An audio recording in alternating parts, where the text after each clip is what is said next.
देखें, गवर्नमेंट बहुत कंफ्यूज्ड है। पहली बात बता दूं आपको, इन्होंने लॉकडाउन पहले किया और पैसे देने का काम बाद में शुरू किया। इन्होंने ऐलान कर दिया कि बैंक्स जो हैं वो तमाम एसएमईज को उनकी 3-3 महीने की, इन्होंने कह दिया फ्लाई इंडस्ट्री खोल देंगे, लेकिन उस इंडस्ट्री को खोलने का फायदा क्या होगा पता नहीं है। कंस्ट्रक्शन के जरिए ये इकोनॉमी ग्रो कराना चाहते हैं, जो कि हो सकती है ग्रो। किसी से सुन लिया कि कंस्ट्रक्शन से ग्रो होती है, लेकिन कैसे ग्रो होगी पता नहीं है। ठीक, मतलब है सुनी सुनाई बातों पर ये डिसीजंस दे देते हैं। एक तो हमारे हुक्मरानों को ना तकरीरें करने का बड़ा शौक है। आप नवाज शरीफ को देखिए, अपने 4 साल इक़्तिदार में कितनी दफा तकरीर करने के लिए आया है? 4-5 दफा, 6 दफा गिनती की तकरीरें की हैं उन्होंने। लेकिन उस 4 साल के अंदर डेवलपमेंट वर्क देखें कितना हुआ है। और खान साहब ने 1.5 साल में तकरीरें कितनी कर दी हैं। मतलब अब खान साहब कौम से खिताब करें तो हम कोई खास एहतमाम करके नहीं बैठते। किसी बच्चे को कहते हैं यार को देख लें, कोई काम का पॉइंट होगा तो बता दें। वरना प्राइम मिनिस्टर की तकरीर जो है वो गौर से सुनी जाती है। तो गवर्नमेंट को चाहिए प्लीज कंफ्यूजन से बाहर आ जाएं, ठोस फैसले लेने शुरू कर दें। इतने सारे वजीर जो आपने रखे हुए हैं जिनमें से अक्सरियत करप्ट लोगों पर मुश्तमिल है, इससे जान छुड़ा लें। हुकूमत 5 साल आपके पास ही है, कोई आपको निकालना नहीं चाहता। ना एस्टेब्लिशमेंट आपको निकालना चाहती है, ना सियासतदान आपको निकालना चाहते हैं। आप इंतकाम लेने बंद कर दें, लोगों को मजबूर करना बंद कर दें कि वो आपके खिलाफ खड़े हों। और ये कोरोना का जो इशू है, ये अगर बिगड़ गया तो ये बिगड़ा हुआ इशू काबू नहीं आना। हॉस्पिटल्स पे अगर रश पड़ गए, अभी तक हॉस्पिटल्स खाली पड़े हुए हैं। मैंने काफी जगहों से बल्कि आप ही के जरिए चेक करवाए हैं, हॉस्पिटल्स में अभी कोई रश नहीं है। एक दफा अगर रश लग गए तो फिर लग पता जाएगा आपको। इसीलिए तो वो हिचकिचाहट का शिकार है सर, एक कदम आगे तो 2 कदम पीछे। और जो आप कह रहे हैं कि हमारा ख्याल था 300 मरेंगे, 100 मरे लिहाजा हम खोल रहे हैं, ये वजह नहीं खोलने की होनी चाहिए। खोलने की वजह होनी चाहिए कि आपने स्ट्रिक्ट मेजर्स ले लिए हैं, आपने मास्क प्रोवाइड कर दिए हैं, लोगों को एजुकेट कर दिया है। जिन एरियाज में खतरात ज्यादा है उन एरियाज में आपने कोई अपनी इनपुट डाल दी है। आपने एहतमाम कर लिया कि अगर रश वाले एरियाज में जहां आबादी बहुत ज्यादा है, गरीब लोग हैं, वहां किसी को कोरोना होता है तो हम उसको आइसोलेट कैसे करेंगे। आपको हर किसी को आइसोलेट करने की जरूरत नहीं है। जो लोग अपने घर में अपने जाती कमरे में अकेला अकेला बंदा रह रहा है, उसको और आइसोलेट क्या करना है आपने? ठीक, बिल्कुल ठीक। वो तो जब भी बुखार होता है वैसे ही अकेला आइसोलेट हो जाता है। अब एजुकेट करें लोगों को बहुत ज्यादा। अब एक तो ये बात होगी कि मुझे एजुकेट इतना नहीं किया गया और मास्क नहीं प्रोवाइड किए गए, जो ड्रॉबैक्स है उनको जरा हम साइड पे रखते हैं। अब जो इस वक्त ताजिर हैं वो ऐलानात कर रहे हैं कि जी हम चले 2 दिन के लिए रुक जाते हैं, लेकिन खोलें। अब जो बड़ी बड़ी मार्केट्स हैं, जैसा लाहौर की हम बात करें, हफीज सेंटर हो गया, लिबर्टी हो गया, पौने 2 लाख दुकानें हैं, पूरे 2 लाख दुकानें हैं, और फिर वो इतनी कंजेस्टेड हैं, 20-25 लाख लोग अनारकली हो गया और ये बीडन रोड वगैरह, अंदरूनी लाहौर, शाह आलमी वगैरह, ये किस तरह खोली जा सकती हैं? अभी बिल्कुल खोली जा सकती हैं।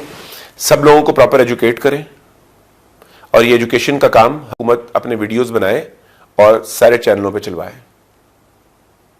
यूट्यूब पे रखवाए और लिंक्स भिजवाए।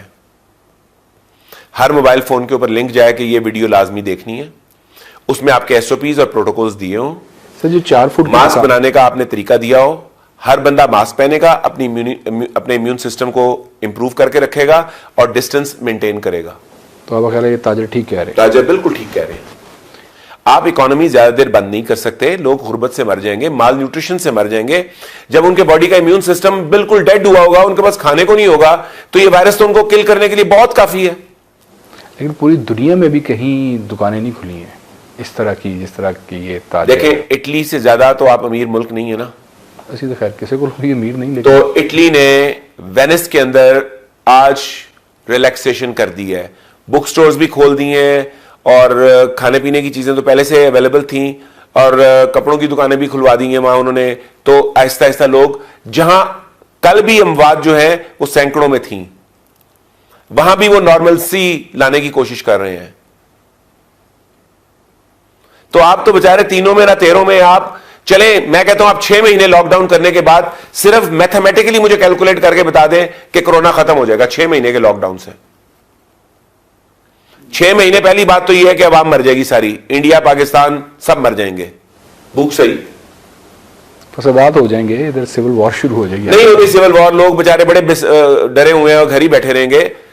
लेकिन 6 महीने बाद भी आप मुझे बता दें, आप लॉकडाउन के अंदर मैथमेटिकली मुझे प्रूव कर दें कि आप कैसे कंट्रोल कर लेंगे, वायरस खत्म हो जाएगा। यह वायरस जो है ये 25 डिग्री तक स्टेबल रहता है। 25 के बाद 26वें डिग्री पे ये इरोड होना शुरू होता है, यानी 26 डिग्री पे जब आप टेम्परेचर पे आते हैं तो इसकी किसी जगह पे लाइफ जो है वो 4 दिन है, किसी जगह 3 दिन है, और ये 40 डिग्री से ऊपर जाए तो फिर फौरन डिस्ट्रॉय होता है। फौरन डिस्ट्रॉय तो शायद ये इससे भी ज्यादा टेम्परेचर पे जाके होता है, लेकिन फिर इसकी डिस्ट्रक्शन 15-20 मिनट, आधे घंटे की मार रह जाती है। आप मुझे बता दीजिए, ये वायरस जो ठंडे इलाकों में होगा या उन कमरों में होगा जहां रेफ्रिजरेटर फ्रिज चल रहे हैं या एसी चल रहे हैं, वहां तो ये महफूज पड़ा होगा ना, सदियों के लिए महफूज होगा जो हालात चल रहे। तो जब भी आप वहां से वायरस लेके एक बंदा भी निकलेगा, ये वायरस फिर फैल जाएगा। ठीक, यानी कि आपको हर्ड इम्यूनिटी की तरफ भी उसकी तरफ भी जाना है, इम्यूनाइजेशन की तरफ, जो स्लो प्रोसेस के तहत जाना है। बरतानिया की तरह नहीं, बरतानिया की तरह नहीं, यही एसओपीज पूरे और पूरे एसओपीज करते हुए कि जब मुझे कोरोना लगे तो मेरा इम्यून सिस्टम बड़ा एक्टिव हो। ठीक, बिल्कुल ठीक। वक्त खत्म हो गया, लेकिन ताजरों की हमने बात कर ली। अगर हमने उलमा कराम की बात ना की तो फिर प्रोग्राम जो है मुकम्मल नहीं होगा। अब उन्होंने तो कल किया जी कोई लॉकडाउन नहीं, हूँ बस खत्म, जिन्ना करना सी असी कर लिया। अस्सलाम वालेकुम, आ जाओ पैन नमाजा शमाजा पढ़िए, सजदे करिए, अल्लाह को माफ़ी मंगिए। ऐदे बारी ताड़ा की इरशाद है जी। देखें, हम we are people of faith, हमारा अपने अपने मजहबी अकायद पर भरोसा है, बड़ा स्ट्रॉन्ग भरोसा है। पता नहीं कोरोना ने वो सारे भरोसे का किया क्या है, हर तरफ ही तहबाला कर दिए तमाम भरोसे उसने। यानी कलीसा वीरान, मस्जिद वीरान, मंदिर वीरान, गुरुद्वारे वीरान। ये वीरान करने की कोई जरूरत नहीं है। जो मार्केट खोलने के लिए इकदाम करने हैं, वही इकदाम करने के बाद आप ये मस्जिदें भी खोलें, मंदिर भी खोलें, गुरुद्वारे भी खोलें और चर्चिज में भी लोगों को जाने दें। एहतियाती तदाबीर पूरी कर लेना। आप तो एक दूसरे से लड़ने में लगे हुए हैं, 8-8, 10-10 घंटे की मीटिंगें कर रहे हैं, उसका आउटकम कोई नहीं है। आपकी पॉलिटिकल अना ही नहीं खत्म हो रही अभी तक। लाहौल वाला कुवत, कैसे हुक्मरान मिल गए हैं जो सियासी अना पे फंसे हुए हैं। क्रेडिट ओ भाई, ये कोरोना ने अगर डैमेज कर दिया ना तो सारा डिसग्रेस भी आप लोगों को ही जाना है। तो ऐसी बात तो बेचारे फंसे हुए ना कि क्रेडिट तो लबना कोई नहीं है, डिसक्रेडिट ही सारा जेड़ा। तो डिसक्रेडिट के लिए आप सबसे पहले एहतियाती तदाबीरें, आइसोलेट करना। ये कितने महीने आइसोलेट कर लेंगे आप? नहीं कर सकते। देखिए, आपने मुझे एक प्रोग्राम में कहा था कि 2 हफ्ते में खत्म हो जाएगा, मैंने कहा था 2 हफ्ते में खत्म नहीं होगा, याद है आपको? मैं आज कह रहा हूँ सर 2 हफ्ते और दो फिर खत्म हो जाएगा। चांस, रिस्क बड़ा कट रहा है। चले ले रहे।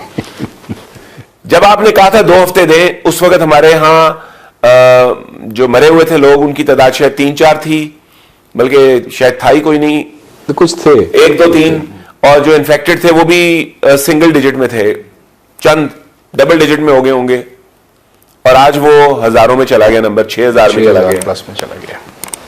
तो आप इसको महीना और लॉकडाउन कर लें। अगर महीने बाद ये ठीक होता है तो मैं लॉकडाउन की हिमायत में हूं। यानी कि ठीक तो इसने